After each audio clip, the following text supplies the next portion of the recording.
Hey, Jason here at the St. Louis Auto Show. We're looking at the soft top Bronco. So a lot of owners are having issues with the brackets on the soft top hitting the roll bar and scuffing it, damaging the paint. Now obviously if you buy a new Bronco, that's not something that you want to have happen.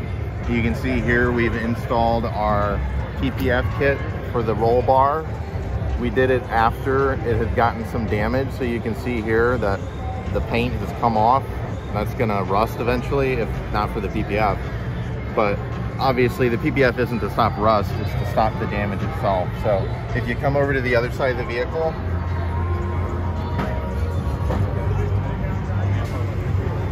this side also has the PPF installed, but as you can see, there's been no damage to this side. So we put this side on right away, and you can see that there has been no impact on the paint from the soft top.